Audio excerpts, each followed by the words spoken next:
Did you know that one of the most iconic Greyhound buses ever built also turned out to be one of its biggest engineering disasters? The 1954 to 1956 Scenicruiser was supposed to revolutionize long-distance travel in America. With its futuristic looks and twin engines, it looked like the future of luxury bus travel on wheels. But behind the bold design was a mechanical mess that nearly brought Greyhound to its knees.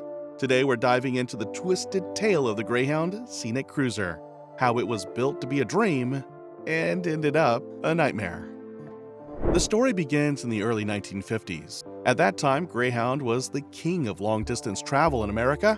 If you wanted to go from one city to another without flying or driving yourself, Greyhound was the way to go. Their buses were everywhere, and business was booming. But something was changing. Air travel was getting faster and cheaper, and more people were starting to choose planes instead of buses. Greyhound knew they needed something special, something exciting. To win those customers back, they needed a game changer. That's when the idea of the Scenicruiser was born. This wasn't just any bus. The Scenicruiser looked like it came from the future. It had a two-level design, big panoramic windows for enjoying the view, and a shiny aluminum body that made it stand out from every other bus on the road.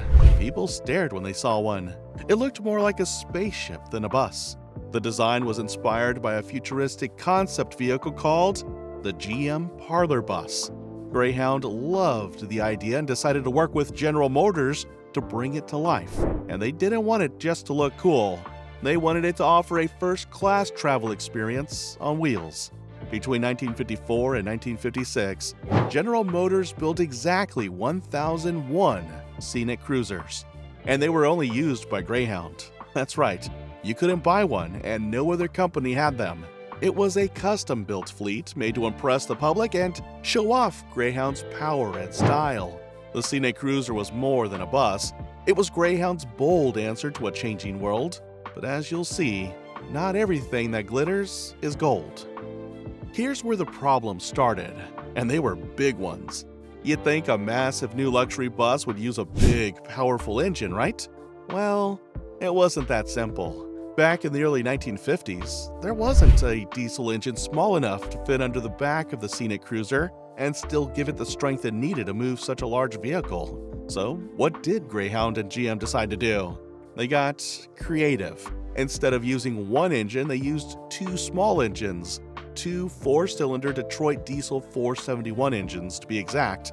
These were placed side by side and connected together to work as one unit. In theory, it was a clever solution. In real life, it was a mess. The idea looked smart on paper, but in practice, it became a mechanical nightmare. These twin engines had to work in perfect harmony at all times. If one ran just a little faster or slower than the other, it caused shaking, loss of power, and sometimes even complete breakdowns. The two engines would literally fight each other if they weren't synced perfectly. Imagine a bus engine arguing with itself and losing, and fixing them? That was a whole other problem. The twin engine setup was hard to repair, time-consuming, and confusing for mechanics. Most shops weren't ready to deal with it. Even trained Greyhound staff found it frustrating and expensive to keep these buses running. Drivers complained, mechanics rolled their eyes, and passengers? Well, they got stuck on the side of the road more often than they should have. The Scenicruiser became known not just for its looks, but for how often it broke down. What was supposed to be a big leap forward in travel quickly became one of the most unreliable buses ever built. So, now imagine this. You're riding across the country on one of these shiny new Scenicruisers. The view is great through those big windows, the ride feels smooth, until suddenly, boom, the engine makes a strange sound. Maybe it starts shaking like a washing machine stuck on spin cycle. That was the reality for many Scenicruiser passengers. At first, people were excited to ride the new bus, but soon, complaints started to roll in. Transmission failures, engine overheating, and breakdowns on the highway became regular problems. Some buses even started having serious issues just months after they were delivered. The ride that was supposed to feel futuristic often ended in frustration. Greyhound was in trouble. Customers were angry, and Greyhound's phone lines were flooded with complaints. Their once proud Scenicruiser was now getting a bad reputation. Even worse, the buses were breaking down so often that Greyhound had to keep pulling them out of service to repair them, which meant fewer buses on the road and a lot of lost money. And the real pain? Fixing these buses wasn't easy. Because of the complicated twin-engine system, many local repair shops couldn't work on them. The setup was just too unusual. Mechanics needed special training, and replacement parts weren't always easy to find. Some garages didn't even have the tools to work on these engines properly. That meant buses were sitting in garages waiting to be fixed instead of carrying paying passengers. It was like owning a fancy sports car that needed a race team just to change the oil. What Greyhound had hoped would be a smooth, luxurious ride into the future had turned into a mechanical mess, and a very expensive one at that. By 1961, Greyhound had finally reached its breaking point. The company knew it couldn't keep fixing these buses forever. Something major had to change, fast. So they made a big decision: completely rebuild the fleet.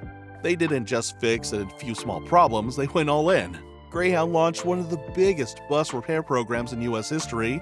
They began taking almost every Scenicruiser off the road, removing the frustrating twin-engine system and replacing it with a single, much stronger Detroit diesel 8V71 V8 engine. This new engine was more reliable, easier to fix, and gave the bus more power without the mechanical drama. And they didn't stop there. Greyhound also replaced the old automatic transmission with a more common manual one, the kind that drivers were more comfortable using and that didn't break down as easily. On top of that, they quietly fixed structural problems in the frame of the bus that had started to show up with heavy use. All of this work came at a massive cost. Greyhound spent around $20 million in the early 1960s to get it done. If you adjust that for today's dollars, that's about $200 million. Just to fix a fleet of buses that were supposed to be a smart investment in the first place. It was one of the largest and most expensive retrofitting jobs in American transportation history. But honestly, Greyhound didn't have a choice. The Scenicruiser had become a symbol of the company, and letting it fail publicly would have damaged their reputation, brand, and customer trust, at least what was still left of it. They had rolled the dice and lost. Now they were paying the price to make things right. Now, here's the part that really makes this story interesting. Even with all its problems, the Scenicruiser looked amazing. It was one of the best looking buses ever made, hands down. Let's start with the design. The Scenicruiser had a split level body, meaning the back half of the bus sat higher than the front. This gave passengers in the back a full view of the road ahead and all around through huge, wide windows. It made even a long road trip feel like a sightseeing tour. Inside, it was full of small luxuries that weren't common at the time. The Scenicruiser came with air conditioning, a big deal back then, along with onboard bathrooms, comfy seats, individual reading lights, and a smooth, quiet ride when everything was working. Some even called it the first-class experience on the ground. For people who couldn't afford to fly, this bus made them feel like they were traveling in style. It wasn't just passengers who were impressed. The Scenicruiser became a pop culture icon. It showed up in magazines, Greyhound advertisements, tourist postcards, and even in Hollywood movies. Its shiny silver body, bold Greyhound logo, and futuristic shape helped create an image that stuck in the public's mind for decades. Many people didn't know, or didn't care, about what was going on under the hood. To the outside world, the Scenicruiser symbolized progress and modern travel. It gave people something to be excited about, and helped make bus travel feel cool and modern again, even while the mechanics were pulling their hair out behind the scenes. Even today, when people think of Greyhound buses from the golden age of travel, the Scenicruiser is probably the image that pops into their head. It looked like the future, even if it didn't always run like it. Now, you might think that after all those breakdowns and all that money spent fixing them, the Scenicruiser would be completely forgotten, but surprisingly, that's not the case. Even though the Scenicruiser had a rough and rocky start, it still holds a special place in American transportation history. Why? Because it was bold, different, and full of ambition. It tried to bring style and comfort to bus travel in a way that had never been done before. Today, Some of the remaining Scenicruisers have been fully restored by collectors and bus enthusiasts.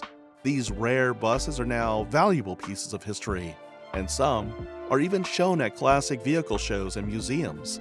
A few are still on the road, not carrying passengers anymore, but as part of private collections or vintage tours. Their eye-catching design still draws attention, just like it did in the 1950s. But let's be clear, for Greyhound, the Scenicruiser was a financial nightmare. What started as a big leap forward in design turned into a giant money pit.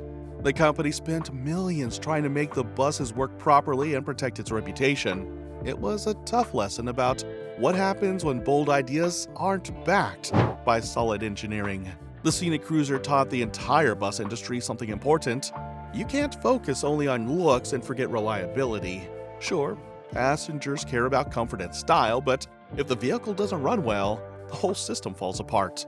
In the end, the Scenicruiser became both a symbol of greatness and a warning sign. It proved that chasing innovation is good, but only if you make sure the nuts and bolts can handle the job. Otherwise, you're just building something beautiful that can't go the distance. Fun fact, at 40 feet long and nearly 12 feet tall, the Scenicruiser required a special Class B license to drive, and even then, some city streets were too tight for its turning radius. It may have been beautiful, but maneuvering it was like steering a small yacht through downtown traffic. So, there you have it, how one of the most ambitious buses in American history became a rolling disaster. From twin-engine chaos to multi-million-dollar rescue mission, the Scenicruiser's story is a cautionary tale wrapped in polished aluminum. Did you ever ride on a Scenicruiser? Or maybe you've seen one at a vintage car show? Let us know your thoughts in the comments below. Don't forget to like, subscribe, and hit that bell for more wild stories from the world of vintage transportation. Thanks for watching, and we'll see you on the next ride.